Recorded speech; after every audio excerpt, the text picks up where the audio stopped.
લાવા કોઈની આ પાવન ભૂમિ પર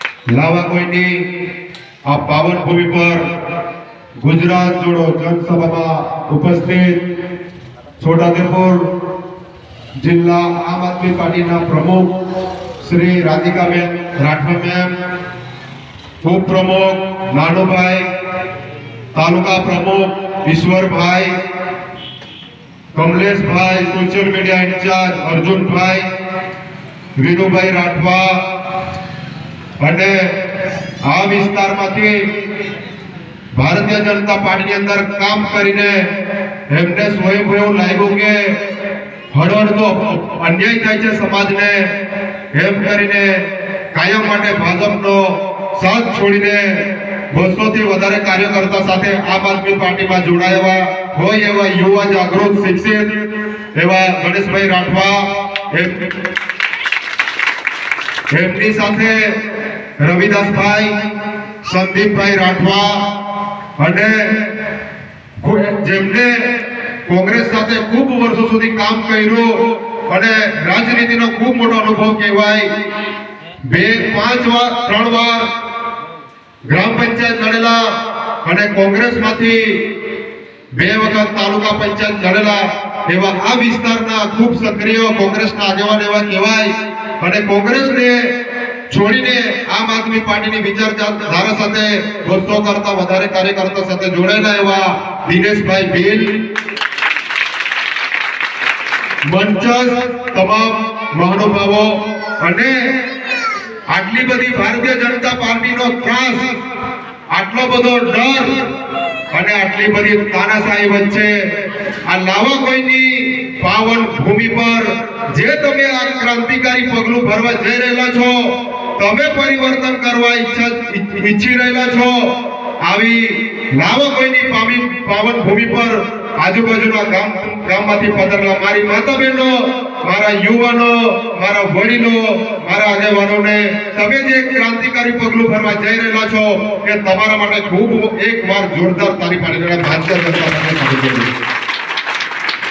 મિત્રો, એમની પાર્ટીમાં આપણે જોઈએ છે તલાટીને જવાબદારી આપે, સરપંચોને જવાબદારી આપે, તમારે આટલા લાવવાના, તમારે આટલા લાવવાના, જો તમે લાવશો નહીં તો તમારે ટિકિટ કપાઈ જશે, તમને ટિકિટ નહીં મળે, આવી રીતના ધક ધમકી આપીને એ લઈ જાય છે.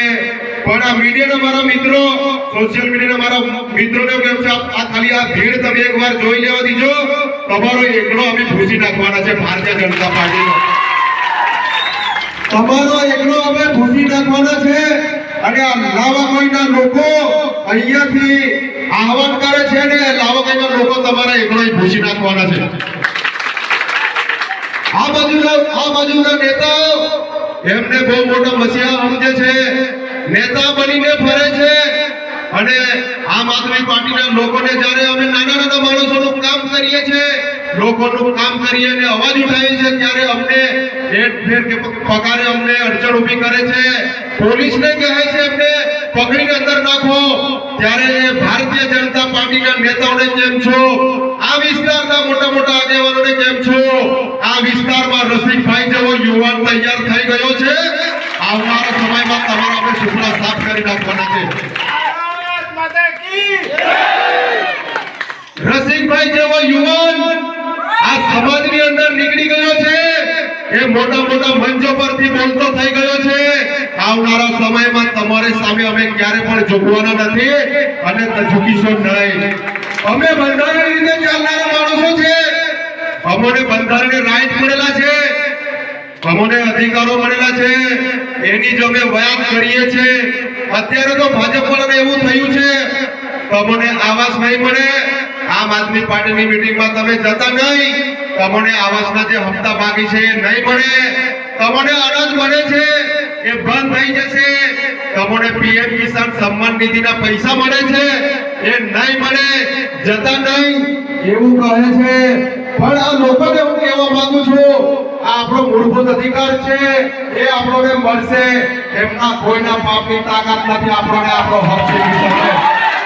જો તમે અમારા લોકોનો હક છીનવશો, અમારા લોકોનો પીએમ કિસાન સન્માન નિધિનો હપ્તો ચૂકવશો, આવાસોના પૈસા ચૂકવવાનું તમે બંધ કરશો, તમે અમને અનાજ મળે છે એ અનાજ જો બંધ કરશો, 2 મહિના પછી તાલુકા જિલ્લાની ચૂંટણી આવે છે, 27 માં તમારો વરઘોડો ઘરે ભેગો કરી નાખવાનો છે. રોડ રસ્તાથી સરકાર બની જાય મિત્રો, સ્કૂલોના માસ્તરોથી બની જાય, આરોગ્યની સુવિધાઓથી સરકાર બની જાય. આપણા વિસ્તારની મારા સાથે મિત્ર રવિભાઈએ ખૂબ સરસ વાત કરી. આપણા વિસ્તારમાં આજની તારીખે પણ બોડેલી હોય, રાજપીપળા હોય, બરોડા હોય, અહીંયાથી આપણે ત્યાં દવાખાને લઈ જવા પડે છે. નસવાડીમાં એક્સરે મશીન પણ નથી મારા સાથીઓ. મારી ડિલિવરીની માતા બહેનો આજે જોલીમાં નાખીને લઈ જાય છે. એક ડિલિવરીની પીડા હું મારા ઘરેથી બી છું એટલે હું સારી રીતે સમજી શકું છું. જે એની વેદના હોય એ ડિલિવરીની પીડા એક સ્ત્રી સમજી શકે છે. ત્યારે મારા સાથીઓ, એમના ભાજપના મોટા નેતાઓ એવું કહે કે એ તો ખાલી ટ્રેન્ડ ચાલે છે એટલે વિડીયો બનાવવાનો. ત્યારે મારા સાથીઓ નેતાને હું કહેવા માંગુ છું, તમે એકવાર અમારા વિસ્તારમાં આવીને જોઈ લેજો અમારા વિસ્તારની પીડા શું છે તે. તમે જો અમારી પીડા સમજી શકતા ના હોય તો રાજનીતિમાંથી ખસી જાઓ. ઈમાનદાર આમ આદમી પાર્ટીને એક તક આપી દો, અમે બતાવી દઈશું. મિત્ર, રોડ રસ્તા બનાવવાની ખૂબ મોટી વાતો કરે છે. અમે જ્યારે આંદોલનો કરીએ છીએ, ગઈકાલે ખેડાથી ઉપરને સુટી ઉંમર રોડનો ખાતમુહૂર્ત કર્યો એ લોકોએ. બહુ સારી બાબત છે. મેં તો કેમ છે સુટી ઉંમર ખેડાને ઉપર નહીં, બધા વિસ્તારમાં રોડ સારા બનવા જોઈએ, કારણ કે અમારો અધિકાર છે. અમારા લોકો તમને ઢગલે ખોબલે મત આપ્યા છે. એ સરપંચ હોય, જિલ્લા પંચાયતનો સદસ્ય હોય, તાલુકા પંચાયતનો સભ્ય હોય કે ધારાસભ્ય હોય કે સાંસદ હોય, તમામ લોકોને ભારતીય જનતા પાર્ટીને અહીંના લોકોએ વોટ આપેલા છે. વોટ એટલા માટે આપેલા છે, એમને આશાની અપેક્ષા હતી અમને સારી પાયાની સુવિધા મળે. મારા સાથીઓ, જળ જંગલ જમીન પર તરફ મારે, આપણી વિસ્તારમાં હાઇડ્રો પ્રોજેક્ટ લાવે, આપણને ગરમીઓના કરી નાખવાનું કામ આ ભારતીય જનતા પાર્ટીનું સરકારનું છે. આપણે બધા જાગી જવું પડશે. મનમાંથી એમનો ડર છે એ તાનાશાહી પર ઉતરી આવે છે. એ ડર આપણે મગજમાંથી કાઢવો પડશે અને સહયોગો આપણે રોડ રસ્તા પર નીકળીને એ ભારતીય જનતા પાર્ટી સામે આપણે લડવું પડશે. હું 2 દિવસ પહેલા ભાવનગર જિલ્લાના ગારિયાધાર ગામે ગયો હતો. મારું પણ મેં ખેતીવાડીઓ સાથે સંકળાયેલો માણસ છું. ખૂબ કામ હતું. અત્યારે કપાસની સિઝન ચાલે, પણ આપણા વિસ્તારના લોકો ત્યાં રહે છે એમનો આગ્રહ હતો. એટલે મિત્રો, હું ભાવનગરના ગારિયાધાર ખાતે ગયો. ત્યાં જઈને મેં જોયું આપણા જેવા હજારો ખેડૂત મજૂરો ત્યાં જઈને ભેગા થઈ ગયા અને એ લોકો એવું કીધું મને સામે ચાલીને, રસિકભાઈ તમે અમે અહીંયા આવ્યા છે, ખૂબ સારી બાબત છે, પણ અહીંયા આવ્યા એનાથી બી અમને ઘણું દુઃખ થાય છે. દુઃખ એટલા માટે થાય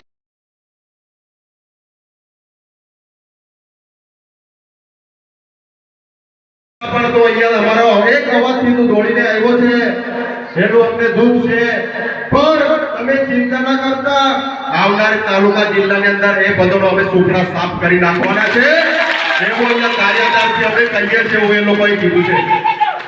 મિત્ર, પ્રશ્નો તો અઢળક છે, પણ હું આ લાવા કોઈની પાવન ભૂમિ પરથી એક જ વાત કહીશ, ગમે તેટલી ધાક ધમકી આપે, આપણને રાઈટ મળેલા છે, બંધારણીય અધિકારો મળેલા છે.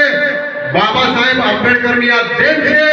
જયપાલસિંહ મુંડાએ લખેલું બંધારણ, બાબા સાહેબ બંધારણ લખી ગયેલા છે. એમાં આદિવાસીને રાઈટ મળેલા છે. આદિવાસીનો અવાજ છે અને તાકાતથી છે, એટલે કોઈને બીવાની જરૂર નથી. આવનાર સમયમાં તાલુકા જિલ્લા પંચાયતનું ઇલેક્શન આવશે. તમારા જ માંથી ઉમેદવાર હશે, તમારે જ નક્કી કરવાનું છે. આવનાર સમયમાં તમારે બધાએ વિચારવું પડશે. એકવાર આ ભારતીય જનતા પાર્ટીને આ વિસ્તારમાંથી ખદેડીને એમને મૂકી આવવાની છે ત્યાં, અને તમે શાસન ચલાવી શકો, તમે રાજ કરી શકો, તમે ગર્વથી કહી શકો અમારી સરકાર છે, અમે ધારીએ કરીએ એવું શાસન તમારે લાવવાનું છે. એ જ વાત સાથે મને અહીંયા આમ આદમી પાર્ટીની ગુજરાત જોડો જનસભામાં બોલવાની તમારી વચ્ચે બે શબ્દ કહેવાની તક મળી છે એવા મહાનુભાવોનો તમારો બધાનો ખૂબ ખૂબ આભાર માનું છું. જય આદિવાસી, જય જોહાર.